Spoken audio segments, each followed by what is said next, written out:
Hey everybody, it's Tuesday, November 1st. We are on page 52 in our interactive notebook, 5.1, Observing Gravitational Potential and Kinetic Energy. And our focus question for today is, if two objects with the same weight are dropped from different heights, which is associated with greater gravitational potential energy? And you're also going to get a student sheet 5.1 to tape in. A little reminder, quarter ends on Friday.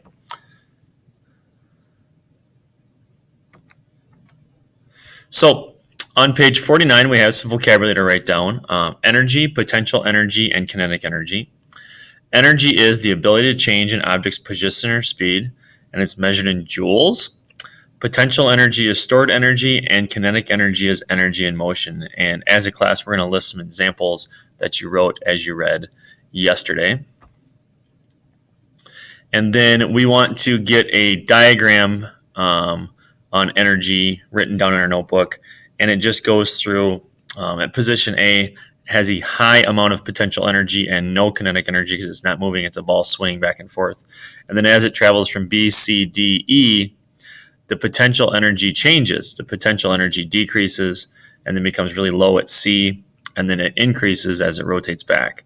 So as that ball goes back and forth, you have an increased potential energy and decreased kinetic energy depending on where it's positioned in the swing.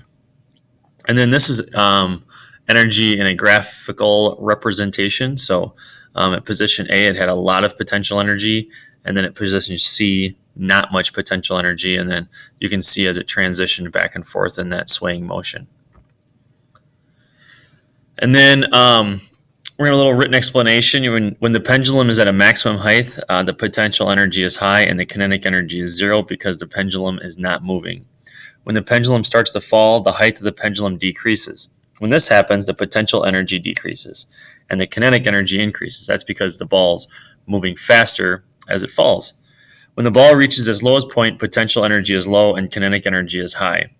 The pendulum continues to move up as its height increases, and the ball starts moving slower as it goes up. So that means the potential energy increases and the kinetic energy decreases. When the ball reaches its maximum height again, the potential energy is high and the kinetic energy is low. So this is just the same idea written out longhand. A couple more things to write down. Gravitational potential energy is energy associated with an object due to its position above the ground. So when the word gravitational is in there, you know that it's talking about an object falling. And we really want to understand this equation. Gravitational potential energy, which is a J for joules, equals the weight of an object in newtons times the height in meters. So we want to write that down. So weight is a gravitational pull on mass, which is measured in newtons. And newtons is mass in kilograms times gravity, which is 9.8 meters per second. But we won't get into that deep of things. Just understand the formula.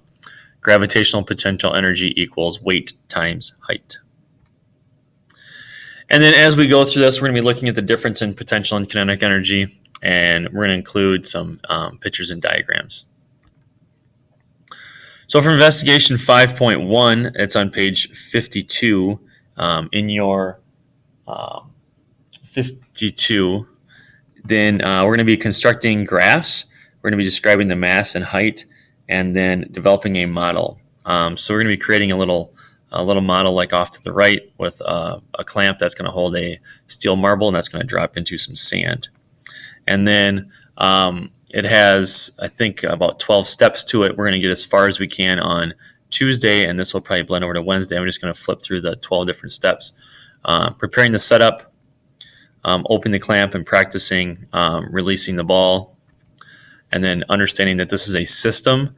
3A, 3B, and 3C should be written into your notebook. 4A and B, what's happening to the particles in the sand and where is the energy going? Part 5, thinking about the equation.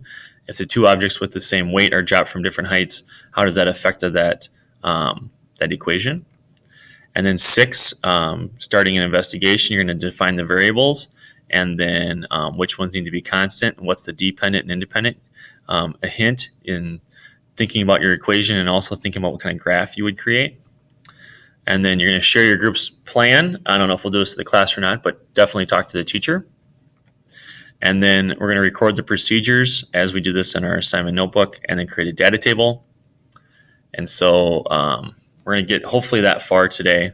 There are steps 1 through 12. We're going to get as far as we can in class today, and then we'll pick up investigation 5.1 tomorrow. If you are absent, there is a video on investigation 5.1 so you can see the lab in action. Good luck today, Cardinals.